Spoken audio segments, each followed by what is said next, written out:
Nuestro Cristo vive, nuestro Cristo es maravilloso. Nuestro Dios es santo y nos gozamos esta noche. Bienvenidos, mis hermanos y mis hermanas, que Dios los guarde, Dios los bendiga. Los que van llegando allá a nuestra transmisión, bienvenidos.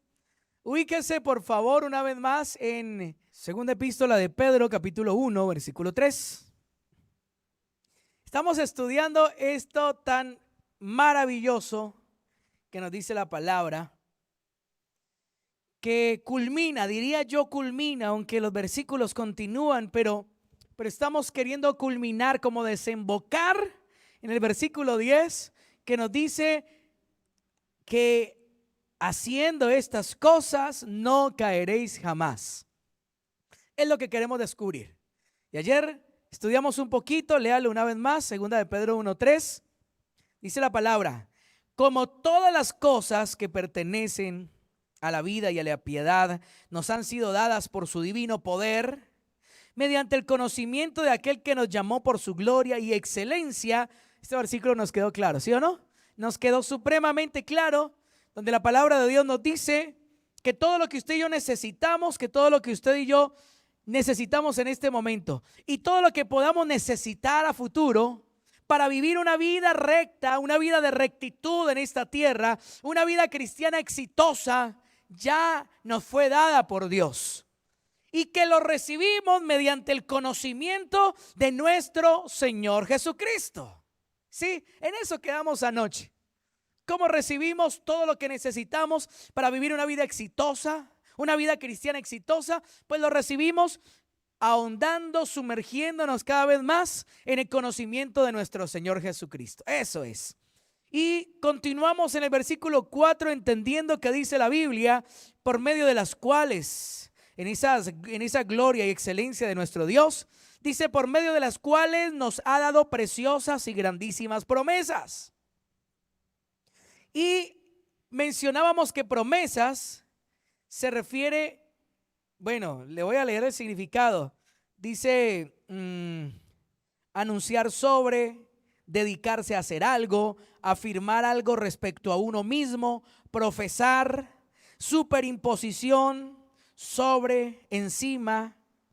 En compuestos retiene esencialmente el mismo sentido. Bueno, se hace una cantidad de significados que anoche los analizamos un poquito y concluimos en que esta palabra, lo que hace alusión a esta palabra promesa, se refiere a la nueva naturaleza en Cristo, ¿sí? La nueva naturaleza que fue creada según Dios en Cristo Jesús, conforme a la justicia y santidad de la verdad, ¿sí? Esa es. Algo superimpuesto, bueno, anoche usted lo puede escuchar, si no lo escuchó, puede buscar el video, allí está en Facebook, para que lo entendamos mejor. Y me parece impresionante esta palabra promesas, preciosas y grandísimas promesas, preciosa y grandísima naturaleza nueva, preciosa y grandísima vocación, profesión. Ahorita vamos a verlo. Y sigue diciendo, por medio de las cuales nos ha dado preciosas y grandísimas promesas, para que por ellas llegaseis a ser participantes de la naturaleza divina. A través de esas promesas, a través de esa nueva capacidad, a través de eso nuevo que Dios nos dio, a través de eso superimpuesto, a través de eso que se puso en lugar de otra cosa, esa nueva naturaleza que se puso en lugar de la naturaleza pecaminosa adámica, a través de eso entonces es que pudimos conectarnos con la naturaleza de Dios, pudimos ser participantes, recibir la naturaleza divina. ¿Cuál es la naturaleza divina? Cuando se habla de naturaleza, escuche lo que significa. Esa palabra naturaleza quiere decir crecimiento por germinación o expansión, producción natural, descendencia lineal, oiga, constitución o uso de nacimiento. ¿Sí? Otra vez. Crecimiento por germinación o expansión, eso quiere decir naturaleza. Otra definición, producción natural. Quiere decir descendencia lineal. quiere decir constitución o uso de nacimiento. Se refiere a nueva naturaleza, esencia de Dios. Ahora somos de la familia de Dios. No sé si la agarró, no sé si la entiende. Somos de la familia de Dios ahora. Tenemos los genes de Dios, dice la Biblia, que a través de esas preciosas y grandísimas promesas pudimos llegar a ser participantes de la naturaleza divina. Ahora, como familia de Dios, ahora como hijos de Dios, yo tengo los genes de mi papá Dios. No sé si usted también. Ahora como hijo de Dios, yo tengo los genes de Dios. Tengo los genes de Dios en mi vida. Entonces ya no me conduzco conforme a la carne, porque la carne era de la naturaleza de Adán, sino que ahora vivo conforme al Espíritu, que es la naturaleza de mi Dios. ¿Sí? Esa es la naturaleza de mi Dios. La naturaleza de Dios es espíritu. Dios es espíritu, dice Juan 4. Y los que le adoran en espíritu y en verdad es necesario que adoren. Dios es espíritu. El Padre es espíritu. Jesucristo es el espíritu encarnado que venció a la muerte del pecado. Murió en una cruz, pero resucitó al tercer día. Espíritu, ¿sí o no? Ok. Y el Espíritu Santo de Dios, espíritu. La esencia de Dios somos usted y yo, y eso es lo que nos tiene que unir. Ahí me estoy como pasando a otro tema, pero esa es la esencia de Dios, esa es la naturaleza de Dios. Dios es espíritu. Y cuando la palabra dice que podemos participar de la naturaleza divina, es que podemos ser espíritu como Dios y no carne como Adán. Otra vez, cuando la Biblia dice que podemos participar de la naturaleza divina, se está refiriendo a que podemos ser espíritu como Dios y no carne pecaminosa ni alma viviente como Adán. Porque en Adán, en el pecado, todos mueren. Pero en Jesucristo todos vivimos. Porque en Cristo Jesús tenemos vida eterna. ¿Sí o no? Porque Cristo vino para que por Él seamos salvos, no para condenar al mundo. Eso es participar de la naturaleza divina. Para que por ellas llegaseis a ser participantes de la naturaleza divina. Entonces, mi naturaleza nueva, mi nuevo revestimiento, hecho de justicia y santidad basados en la verdad de Dios, eso me lleva a vivir en el Espíritu. Eso me lleva a no satisfacer los deseos de la carne, como lo dice Gálatas. Andad en el Espíritu y no satisfagáis los deseos de la carne. ¿Qué es andar en el Espíritu? Pues andar en Dios. Pues andar conectado con la naturaleza de Dios en mí. Andar conectado con la esencia de Dios, que es santo. Eso es. Y no satisfacer, no proveáis para los deseos de la carne. Cuando yo ando en la carne, cuando yo proveo para los deseos de la carne, cuando yo como cristiano vivo según la carne, según las emociones, en iras, en contiendas, en enojos, en enemistades, en divisiones, en contiendas, estoy andando como Adán y no como Dios y no como Cristo. Estoy participando de la naturaleza de Adán y no de la de Cristo. Porque la de Cristo y la de mi Dios es espíritu y es santidad. Amén. A través de esas grandísimas promesas, de esas grandísimas capacidades, el Señor nos permitió y pudimos llegar a ser participantes de la naturaleza divina. Y sigue diciendo, habiendo huido de la corrupción que hay en el mundo a causa de la concupiscencia. La corrupción que hay en el mundo es ¿por qué? Por la concupiscencia. ¿Qué es concupiscencia?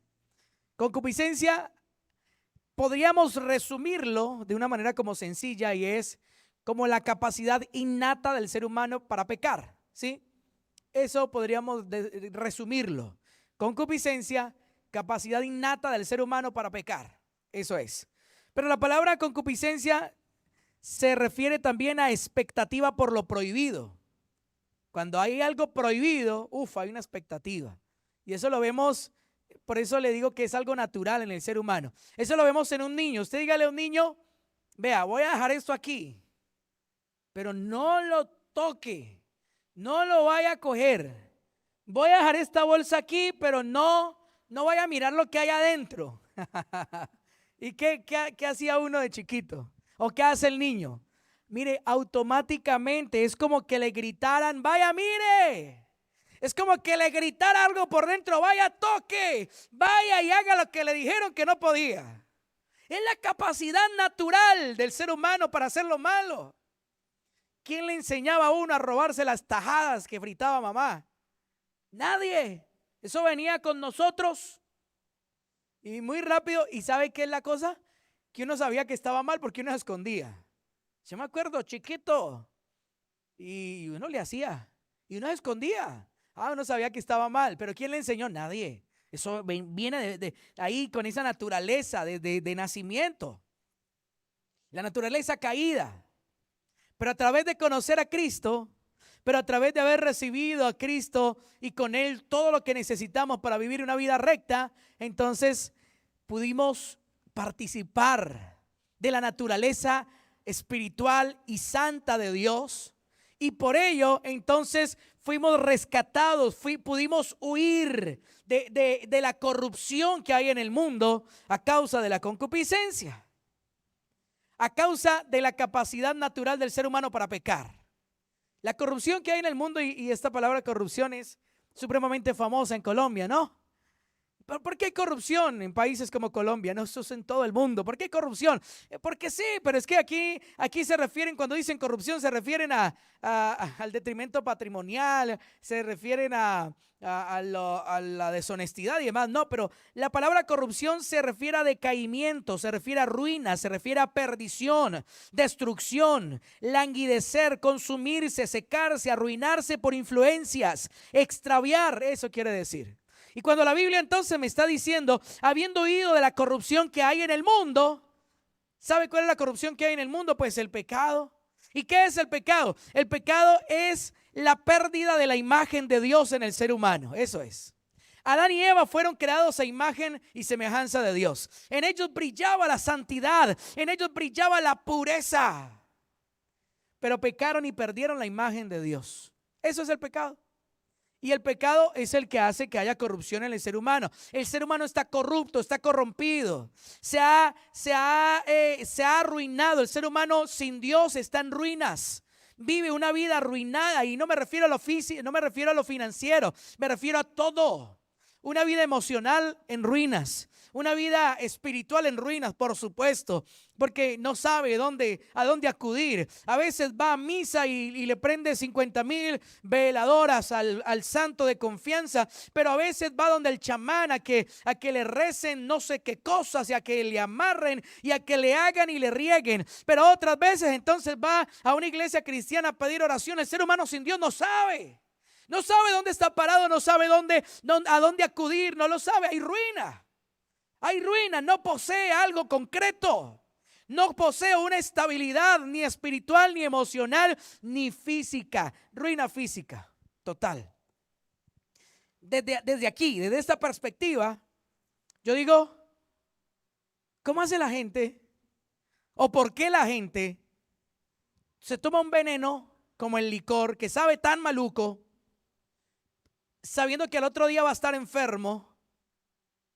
No entiendo. O sea, por eso le digo, perdóneme, pero desde aquí yo no lo entiendo. No lo entiendo. Yo conocí al Señor muy joven. Y la única vez que probé licor fue en la primera comunión, que me dieron una ahí. Ese día fue la primera vez que yo tomé licor, probé licor. De resto nunca más. Mi papá, aún sin ser cristiano, no me dejaba tomar. Pues estaba chiquito. Y eso es lo que yo digo. Pero entonces, ¿sabe qué pasa? Que cuando estamos en esa ruina espiritual, elegimos lo malo. Cuando estamos en la ruina espiritual, elegimos lo peor y tomamos las más malas decisiones. Y le llamamos a lo malo, le llamamos bueno. Ay, esto es bueno, envenenémonos. Eso es chévere, elevémonos, dele. Uy, esto es bueno, esto es lo in. Engañemos a la esposa, porque esto es vivir, esto es ser macho. Ruina por todo lado. Un descenso impresionante, una perdición, un decaimiento total, enemistad con Dios. ruina en su salud, cada vez peor, cada vez más mal. Perdición, destrucción. Eso es lo que el mundo vive. Pero no haya una salida. Es como alguien que se lo llevó a un río. Es como alguien que se lo llevó a un río y no haya de dónde agarrarse. El río se lo lleva. Y él trata de agarrarse, ella trata de agarrarse, pero no tiene de dónde, no haya de dónde agarrarse. Eso es lo que uno vive sin Dios en el mundo. Y puede que en algún momento reconozca y diga, esto me está matando, esto está mal, pero no sabe otra cosa. Pero no conoce algo diferente que lo haga sentir bien o que lo haga sentir mejor o que lo llene. Eso es. Y por la naturaleza de Dios en nosotros es que pudimos huir de la corrupción del mundo. Por la gracia de Dios y por la naturaleza que Dios puso en nosotros a través de su Santo Espíritu, a través de la salvación y la fe que es en Cristo Jesús, pudimos huir de esa corrupción. Entonces es ahora que vemos claramente y decimos y miramos hacia atrás y decimos, uy, no, yo estaba mal, hermano. ¿Cómo era que yo hacía esto? ¿Cómo era que yo creía en uy, no, y uno se avergüenza. Cosas de las cuales os avergonzáis, dice la Biblia, pecados. Eso, uno dice, nah, tremendo no entender, uno estaba ciego, en serio. Esa es la corrupción que vive el mundo. Y de ahí en adelante lo que quiera, lo que sea. El que roba dice que está muy bien robar y que le va a ir muy bien. Y piensa que va a prosperar algún día robando. Ruina por todo lado. Habiendo huido, dice en la segunda parte del versículo 4, habiendo huido de la corrupción que hay en el mundo a causa de la concupiscencia, a causa de la naturaleza adámica en el mundo, a causa de la capacidad natural del ser humano de pecar. Jesucristo el Señor nos libra de ello. Es lo que está diciendo la Biblia. Jesucristo el Señor es el único que nos llama a través de su gloria y su excelencia para que vivamos una vida cristiana exitosa. Para que no vivamos una vida cristiana frustrada o frustrante. Para que no empecemos una vida cristiana y al año, a los 2 años, a los 3 años desertemos diciendo esto es muy difícil, esto es muy duro, no soy capaz, no puedo con mi carne, no puedo con esto, no puedo con esta debilidad, no, me iba mejor en el mundo. Aquí desde que empecé a ir a la vida, a la iglesia cristiana, se me acabó la plata, me arruiné. Para que no hayan episodios tales como esos, tenemos que sumergirnos en Cristo, conocer cada vez más a Cristo y a través de Él y a través del conocimiento de Cristo recibir todo lo que necesitamos para vivir una vida exitosa, para vivir una vida de bendición, una vida triunfante en Cristo Jesús y recibir la naturaleza de Dios, la naturaleza divina, ser participantes de la naturaleza santa y espiritual de Dios y así poder afirmarnos cada vez más en esa justicia, en esa santidad y en esa verdad a la que Dios nos ha llamado. Amén. Eso es. Y a través de ello, gracias a Cristo, gracias a la nueva naturaleza que Dios nos dio en Cristo, huimos de la corrupción del mundo a causa de la concupiscencia. Ok, ahora yo tengo una lista larguísima que yo creo que más bien se la voy a dar mañana. Mañana se la voy a dar de conclusión. Es que el tiempo es tan corto, pero por lo pronto metámonos en el versículo número 5. Versículo número 5, dice la Biblia: vosotros también, poniendo toda diligencia por esto mismo, añadid a vuestra fe virtud. Espere, ahí nomás. Yo creo que aquí empieza el Señor a hablarnos y a enumerarnos hacernos una lista de cosas supremamente importantes que necesitamos. ¿Qué nos dice el Señor? Que tenemos que aplicar y poner toda diligencia para que podamos añadir a nuestra fe virtud. ¿Qué es diligencia? Ponle cuidado. ¿Qué es ser un diligente? ¿Qué es ser una persona diligente? Persona que pone mucho interés, escúchelo. Persona que pone mucho interés, esmero, rapidez y eficacia. Otra vez. Persona que pone mucho interés, esmero, rapidez y eficacia en la realización de un trabajo o en el cumplimiento de una obligación o encargo. ¿Sí escuchó? Entonces el Señor me está diciendo, vea, póngale todo el interés, póngale todo el esmero, póngale toda la rapidez. O sea, eso es para hoy, eso no es para mañana. Que a veces nosotros decimos, ay, sí, yo sé que tengo esta debilidad, necesito tratar eso con Dios, me voy a meter en ayuno. No, pero mañana, porque hoy hicieron sancocho. Ay, no, y hace tiempo que no hacían sancocho. No, mañana. No, la próxima semana, porque esta semana cumple años alguien. Y vamos posponiendo todo. Y el Señor dice, eso no es diligencia. No pospongamos, no posterguemos las cosas.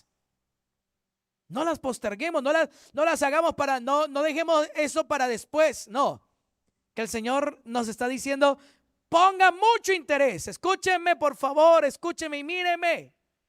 Ponga mucho interés. Empezando por ahí, a veces los mandamientos muy pequeños, a veces los mandamientos de justicia, que son muy minuciosos, que son muy detallistas, a veces le perdemos interés. A veces decimos, pero tampoco. Pero es que yo no creo. No, el Señor dice, póngale interés, hermano. Métale ganas a eso. Póngale mucho interés. No interés, no, mucho interés. ¿A qué? A lo que nos está diciendo el Señor. A añadir a nuestra fe virtud. Póngale mucho esmero, esfuerzo. Póngale mucha rapidez, póngale mucha eficacia, o sea eficaz en lo que está haciendo. No de rodeos, no de vueltas, no sea eficaz. ¿Qué vamos a hacer? Buenos cristianos, listo. Vamos para esa, vamos a tomar determinaciones. Vamos a ser radicales. Seamos eficaces en la realización de un trabajo o en el cumplimiento de una obligación. Ponga todo interés, esmero, rapidez, eficacia en añadir a su fe virtud. Empecemos por ahí. ¿Qué es fe? En el 4102 del griego, en esta palabra que se usa ahí en el versículo número 5, fe significa persuasión. ¿Qué es persuasión? Ya le voy a decir.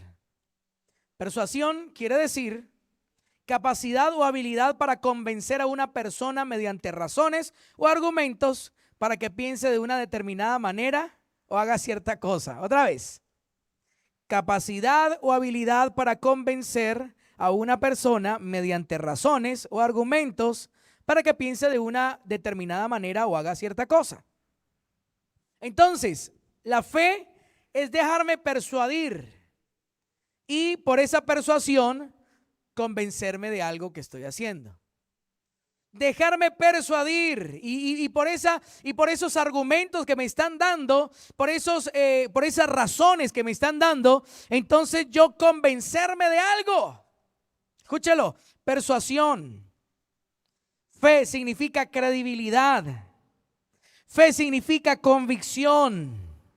Pero escuche, dice convicción de una verdad religiosa o de una verdad de Dios o de un maestro religioso.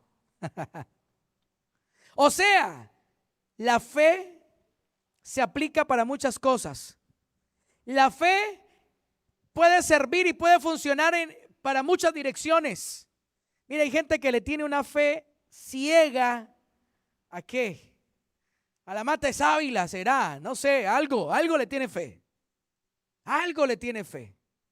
Hay gente que no conoce a Dios, que ignoran la palabra de Dios y ponen su fe en cosas.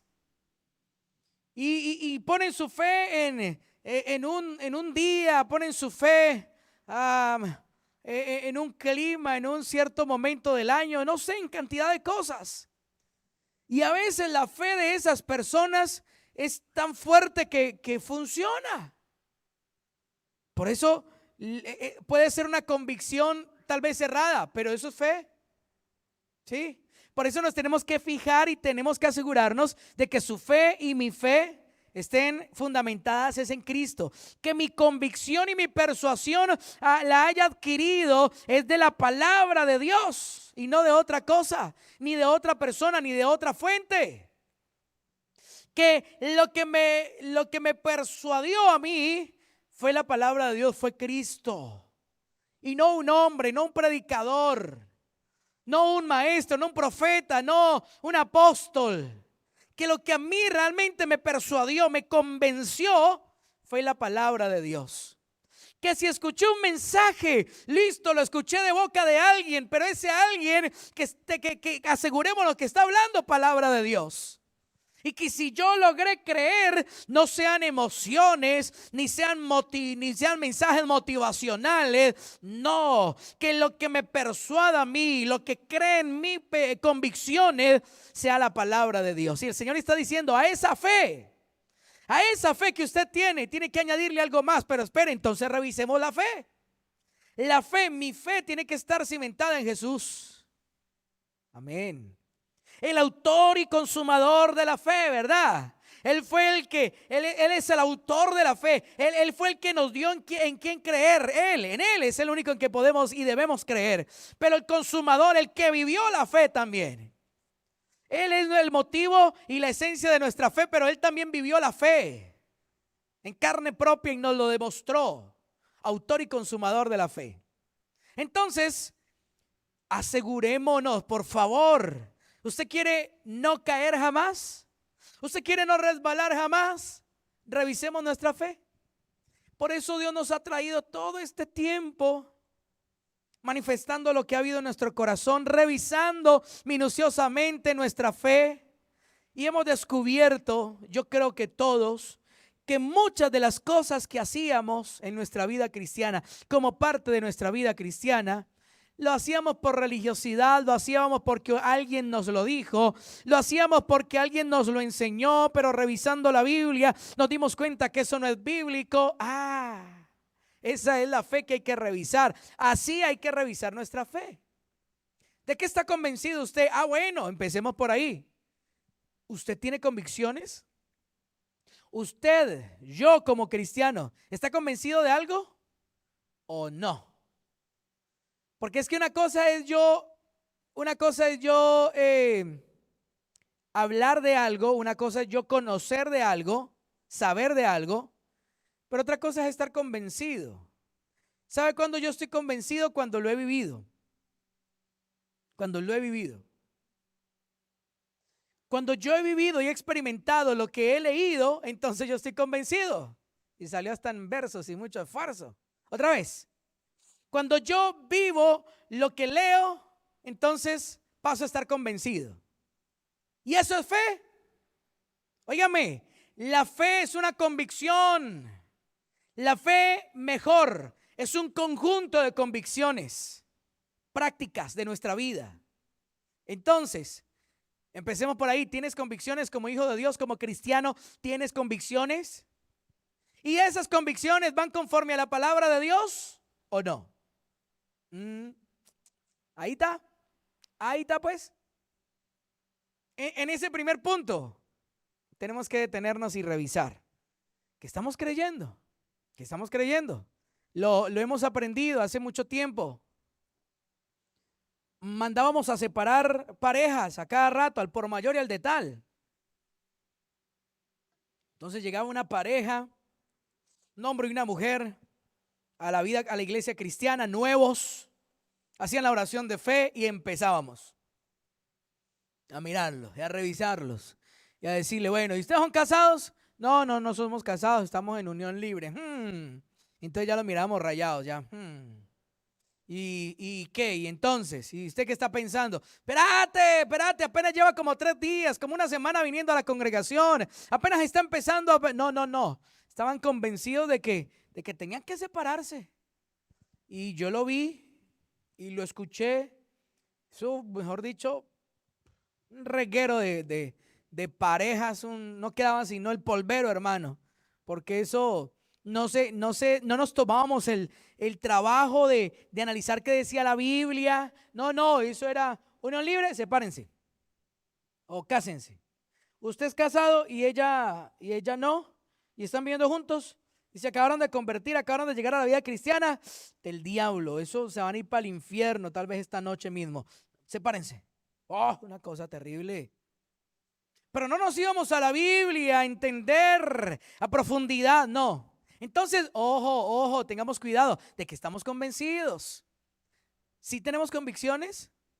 ¿Y esas convicciones van conforme a la Biblia? Sí, porque hay mucha gente convencida. Mire, hay mucha gente convencida. Mire, me critican, me tiran piedras de lejos, ¿no? De lejos me tiran piedras cuando subo las imágenes de la convocatoria a congregarse, a inscribirse, a separar su cupo para los cultos presenciales que tenemos aquí en la congregación. Y entonces dicen que un cristiano no debería dejarse tomar la temperatura, que un cristiano no debería usar tapaboca. Eso es pecado, me lo dijeron así. Y entonces cuando publico las imágenes por ahí me mandan caritas y cosas así como que, pero no entiendo. O sea, ¿cuál es la convicción? La suma de lo que Dios me ha enseñado y de lo que yo he podido entenderle a Dios en la palabra me lleva a estar convencido de que yo no necesito un tapaboca para estar protegido del virus, pero que si la ley y la autoridad me manda a ponérmelo, lo uso. Ese es el equilibrio. ¿Sí me escuchó otra vez? La convicción de la palabra me lleva a entender que yo no necesito un tapaboca para protegerme del virus, que me protege un diseño de salud divina que opera en mí activamente, que Jesucristo ganó para mí a través de su llaga y ha dicho que soy curado y que soy sano. Amén. Pero la autoridad dice que me lo ponga y Dios dice, sométase a los gobernadores, a los gobernantes, a las autoridades, sométase. Entonces yo me lo pongo. Y la autoridad dice, no pueden volverse a congregar si no se toman la temperatura y si no llenan un formulario. Yo no me siento pecador ni enfermo porque me tomen la temperatura. Yo sigo sano. Se lo he dicho varias veces. Toda la cuarentena he ido a mercar. No sé cómo hacen, de verdad. No sé cómo hacen los que juzgan esto. No sé cómo hacen para ir a mercar. Tal vez irán a la plaza, puede ser. Pero toda la cuarentena he ido a mercar y en los supermercados le toman la temperatura a uno, le hacen lavar las manos, le toman los datos, le hacen usar tapaboca. Y hermano, a mí no me ha pasado nada. Entonces, ahí está la cosa. ¿Usted qué está creyendo? ¿Usted qué está convencido? ¿Tiene convicciones? ¿Ha vivido la Biblia? ¿Ha vivido lo que dice la palabra y se ha convencido de que es verdad? ¿O tal vez su vida cristiana está así como por encimita, como sin raíces? Ahí está la cosa. Si no tenemos convicción en nuestra vida cristiana, está como aquel que edificó su casa sobre la arena. ¿Se acuerda? Que vinieron vientos, soplaron vientos, vinieron ríos, lluvias, tempestades y la casa cayó y fue grande su ruina. Eso es una vida cristiana sin convicción. Fe quiere decir convicción, quiere decir credibilidad, eso quiere decir fe. Y para nosotros tener convicciones tenemos que experimentar la palabra, tenemos que comprobarla nosotros mismos de que la palabra es verdad, de que la Biblia se cumple. No vivir de lo que nos dijeron otros. Es que Dios es bueno. Ay, sí, Dios es bueno. ¿Pero por qué? Experiméntelo. Es que Dios sana. Ay, sí, Dios sana. No, ¿pero por qué? ¿Te ha sanado? No, pues que no, es que me contaron. No hay convicción. No hay raíces. Esa casa se te cae. Que Dios es todopoderoso, proveedor. ¿Te ha provisto? No, es que me contaron unos hermanos de la iglesia. No hay raíces. No hay convicción. Puedes soplar un viento y te vas a caer. Tenemos que vivir la Biblia, tenemos que ponerla por obra, tenemos que leerla, entenderla y vivirla. Y viviéndola, entonces vamos a decir, sí, la Biblia se cumple, por supuesto que sí. Se cumple, vale la pena vivir la Biblia, vale la pena hacer lo correcto, hacer lo que dice la palabra de Dios, vale la pena. Pero porque lo experimentamos, ¿sí? Porque lo experimentamos. Yo estoy convencido de que hacer las cosas legalmente, al derecho, como dice la ley, cumpliendo toda justicia, vale la pena. ¿Sabe por qué? Porque lo experimenté con la primera casa que Dios me dio, porque me costó un poquito más de la cuenta de plata, de licencias y cosas, pero cumplí con todo lo que las autoridades decían.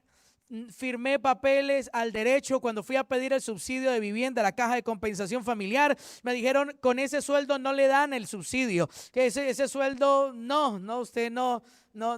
El crédito, perdón. Cuando pedí el crédito hipotecario, me dijeron, usted con ese sueldo no le dan el crédito. Pongámosle un cero, pongámosle que usted gana, bueno, millón y pico, cuando yo en ese tiempo ganaba como 700 y pico. No, usted con ese sueldo no le prestan. No. Y me acuerdo que apenas estábamos aprendiendo, pero eso no vino de mí, eso provino de Dios que me ayudó. Y yo le dije, no, ponga lo que es. Que si no me lo prestan, entonces es porque esa casa no es para mí y porque Dios me tiene otra cosa. Ponga lo que es. No, pero ni para qué perdemos el tiempo. Así me decía, mire el sistema del mundo como está diseñado. Está diseñado para quererlo obligar a uno a ser injusto, a ser ilegal, a ser mentiroso, corrupto. Y yo le dije, no señor, ponga lo que es. Y ya. Y puso lo que es, firmé lo que era y me prestaron. Y luego fui a sacar, ahí sí, el subsidio de la caja de compensación familiar y firmé y dijeron, esto se le demora de 3 a 6 meses en que le salga. Yo le dije, bueno. A los 15 días me llamaron y me entregaron el cheque. Lo he vivido. Entonces, ¿sabe qué? Tengo convicción. Estoy convencido, hermano, de que en un vehículo no vale la pena infringir las normas, no vale la pena, ni siquiera porque esté del más afán horrible, no. ¿Sabe por qué? Porque sé que cuando yo me llevo por delante una ley de tránsito que es algo puesto por la autoridad, yo estoy infringiendo la ley, le doy lugar al diablo y el diablo después viene y me las cobra, hermano. ¿Y sabe qué? Yo no quiero andar con mi familia y que el diablo vaya y me cobre un derecho legal ahí y salgamos aporreados, hermano, y todos repelados. Yo no quiero eso. Entonces, por más afanado y cogido la tarde que vaya, Dios lo sabe. Hermano, hacemos los semáforos, hacemos los pares, no excedemos los límites de velocidad. ¿Y sabe qué? Me ha ido bien. Ay, entonces yo estoy convencido de eso. Estoy convencido de que no vale la pena transgredir las leyes ni de Dios ni las humanas, porque Dios me manda a obedecer las humanas. Mientras no se salgan del parámetro de la Biblia, yo tengo que someterme a las humanas. Convicción, ¿cuál es tu fe? ¿Cuál es tu fe? ¿Cuál es tu convicción? ¿De qué estás convencido? ¿En qué estás creyendo? O tal vez ni siquiera tenemos convicciones. Ahí está. Tenemos que estar convencidos. Tenemos que dejar de conformarnos con lo que escuchamos. Ok, escuchamos y por ahí viene la fe. Pero cuando yo recibo el mensaje y lo entiendo, el paso a seguir es ponerlo por obra, practicarlo. Uy, me parece difícil, uy, tremendo, pero lo voy a hacer. Dios, ayúdame, pero yo tengo que experimentarlo. Tengo que saber que es verdad. El diezmo. Hermano, a mí nadie me convence de que el diezmo es del Antiguo Testamento y que ahorita yo no tengo que diezmar. A mí no me convence. No porque me lo dijo fulanito ni porque escuché una prédica. No, porque yo lo he experimentado. Porque he diezmado y he dejado de diezmar. He hecho las dos cosas y he visto los resultados.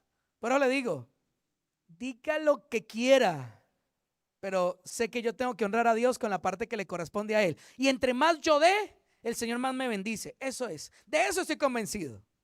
De eso lo he experimentado en mi vida. Ah, ok, es fe. Esa es mi fe. Esa es nuestra fe. ¿Cuál es tu fe? Porque es que a esa fe correcta tenemos que añadirle otra cosa. Esto es una receta. Y si nos dicen que tomemos, yo me metí en recetas. Tan bueno que soy para la cocina yo. Que usted tiene que tomar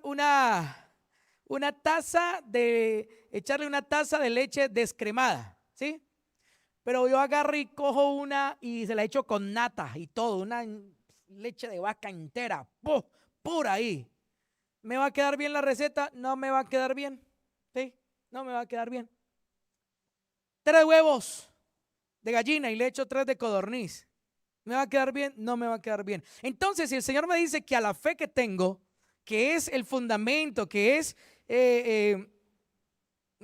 es como el fundamento, el esquema del evangelio, como lo leíamos anoche, entonces a esa fe yo tengo que añadirle algo más, pero tengo que fijarme que esa fe sea el ingrediente correcto, esté correctamente, esté adecuada. Entonces, revisemos nuestra fe, tarea para esta noche, para que el conjunto de estos ingredientes que nos dice la Biblia pueda arrojar el resultado correcto. Yo no sé si a usted le ha pasado, pero en internet usted ve unas cosas maravillosas. Uy, usted ve videos y échale esto, échale lo otro. ¡Uy! Salió tremendo, unos experimentos, unas cosas. Y doble aquí, póngale acá, pégale aquí, pégale allá. Uy, salen unas cosas. Y póngase a hacerlas. Se pone uno a hacerlo. Y uno mira el video. No sale nada, hermano. Ni parecido. Pero no porque sea mentira, sino porque uno no lo hace correctamente. Porque obvian detalles importantes. Ahí está. Entonces, fe, la certeza de lo que se espera y la convicción, ve que sí, convicción de lo que no se ve, eso es. Revisemos nuestra fe para que sea una fe correcta. Y a esa fe correcta, añadámosle, ¿qué le añadimos? Virtud. Siguiente ingrediente, virtud. ¿Qué es virtud? Mire que me llama la atención cómo virtud, esa palabra virtud en el griego, se enlaza con lo que significa excelencia. ¿Qué significa virtud? Significa valentía, significa excelencia y significa hombría. Eso significa en el griego. 703 en este versículo. Añadid a vuestra fe virtud. O sea, añádele a la fe valentía. Añádele a la fe excelencia. Y ahí fallamos. Ahora entiendo por qué Dios le dijo a Josué lo que le dijo, ¿sí o no? Aquellos versículos maravillosos que entendemos y que recitamos y conocemos, que Dios le dijo a Josué cuando aceptó semejante encargo de reemplazar y ser el sucesor de Moisés. ¿Qué le dijo Dios a Josué? Solamente esfuérzate y sé muy valiente para poner por obra. Eso es. ¿Tienes una convicción? ¿Tienes una fe correcta? Ok, meta la excelencia y valentía de esa vaina. Tremendo. Ya entendiste y estás convencido de algo que experimentaste, listo, métale valentía y hágalo bien, hágalo excelentemente. Ya comprobaste que ser rectos, que ser justos es verdad, vale la pena, trae bendición, listo, métale valentía a eso. Para que aún cuando se halle en medio de gente que te está presionando y te está juzgando y se está burlando de ti por hacer las cosas al derecho, por hacer las cosas correctamente, bueno, sea valiente y quédese ahí parado y párese en la raya. Y hágalo bien. Porque si tienes una fe, si tienes una convicción, es para mostrarlo a través de nuestras obras, ¿sí? Lo que dice la Biblia, la fe sin obras es muerta. Tienes una convicción, listo, vívela. Tienes una fe, vívela, que se vea, que se note. Claro. Pero digo tener una fe, digo tener una convicción, pero entonces cuando me están presionando, entonces, no, pues sí, pero no. Recuerdo un día recién llegados acá a la ciudad, me encargaron estar al frente de la emisora y entonces me llamó alguien, uno de los que tenía programa allí y me dijo, hágame un favor, necesito que me haga una carta que diga esto, esto y esto. Yo le dije, don fulano, pero eso no es verdad. No importa, pero allá siempre me la han hecho. Hágamela y por favor, rápido, colabóreme, que es que si no, no me pagan. ¿Cómo la ve? Y era un cliente de la emisora, daba platica, pagaba. Y entonces empieza el alma, pero ¿cómo le vamos a decir? Pero mire, la emisora necesita, hermano. Pero de pronto lo espanta, ¿no? Colabórele, pero ¿qué tanto es eso? Excelencia. ¿Usted sabe qué es excelencia? La excelencia tiene que ver con la perfección. La excelencia es hacer algo bien hecho y a tiempo. Es ser eficaz, ser eficiente, ser diligente. Y entonces, con esos pequeños detallitos, recuerdo que estábamos por teléfono y me gané una pequeña insultada, pero vuelvo y le repito, eso no es mío. Es Dios que en su gracia me fortalece y me pone convicciones y las puedo comprobar y cada vez me convenzo más de ella. Y le dije, don fulano, perdóneme, pero yo no le hago eso. Perdóneme, yo no le puedo firmar eso. Le hago la carta diciendo lo que es y se la firmo. Si no, no le puedo firmar. Pero es que si usted no me da eso, no me pagan. Perdóneme, pero no se la puedo hacer. Yo no le voy a decir mentiras. Yo no voy a escribir ni voy a firmar mentiras. Usted no sé qué. Bajo presión a veces cambiamos. Bajo una presión del grupo, de la comunidad, cuando está en juego la aceptación de las demás personas, cuando está en juego la reputación, mi reputación delante de las demás personas, entonces, estamos como en la cuerda floja. ¿Qué van a decir de mí? ¿Qué van a pensar de mí? No, que el que nos importe realmente sea Dios, amén. Que el que nos importe realmente sea Dios. Y entonces, a esas convicciones, a esa fe correcta, póngale valentía y póngale excelencia. O sea, hágalo bien. No es que estamos convencidos de que hacer las cosas legalmente, al derecho, honestamente, es correcto y me va bien. Y entonces lo empezamos a hacer bien. Pero entonces vemos que como que hacer esta gestión al derecho está como muy complicado y ya llevamos un mes, ya llevamos 2 meses haciéndolo y nada. Entonces, no, pues sí, aceptemos la ayudita ahí del hombre. Sí, hágale. ¿Cuánto es que es?